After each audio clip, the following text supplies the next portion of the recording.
Mais le plus gros a été dit, en clair, j'ai été une femme battue, rabaissée, frappée pendant plus de 2 ans de relation, et le fait que j'apprenne aujourd'hui qu'il m'est trompée avec Ibtissem alors que nous venions de nous marier en janvier a été la goutte d'eau qui a fait déborder le vase. J'ai beaucoup pris sur moi, j'ai accepté ces coups, j'ai encaissé, mais ça, je ne pouvais pas le garder pour moi.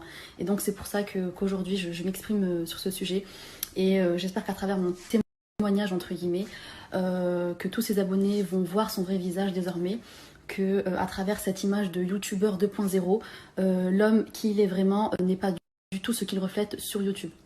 Le fait qu'on m'apprenne qu'il a essayé à plusieurs reprises de l'embrasser, notamment au dernier tournage, celui dont il ne voulait absolument pas que je vienne. D'ailleurs, je ne comprenais pas pourquoi, parce que bizarrement, au tournage de Madi, j'étais présente. À l'époque, c'était un rebut, une française. Donc au tournage de Madi, j'étais présente. Au tournage de Cyrine, j'étais tout le temps présente. Je rigolais avec Cyrine, avec Madi, avec Yamina. On s'entendait très très bien, il n'y avait pas de problème. Elles étaient là, elles tournaient avec mon mari, j'étais là. Et ensuite, elles rentraient chez elles et je rentrais chez moi avec mon mari. C'était pas un souci. Et là, bizarrement, il ne voulait pas que je vienne. Et dès que j'ai appris ce qu'il tramait derrière moi, j'ai tout de suite compris pourquoi il ne voulait pas que je vienne ce jour-là.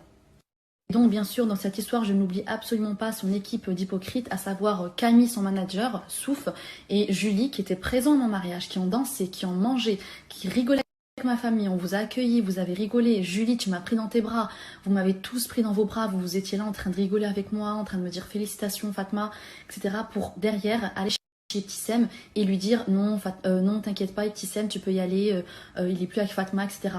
Vous n'étiez même pas au courant de l'affaire. Il n'est même pas encore divorcé que vous osez aller dire à Ibtissem, vous, de votre propre bouche, non c'est bon, t'inquiète pas, tu peux y aller, fonce. Vous l'avez poussé dans ses bras. Et ça, je vous en voudrais toute ma vie. Donc voilà, avec cet homme-là, je peux clairement dire que j'ai vécu l'enfer. Mais j'ai tenu, moi-même je suis épatée de moi, le fait d'être restée avec lui. Comme on dit, l'amour rend aveugle. Donc je suis restée par dépit, car j'étais malheureuse, j'étais vraiment malheureuse avec lui. Et dernièrement, c'était le 24 avril, donc un jour avant Ramadan, monsieur s'est encore mis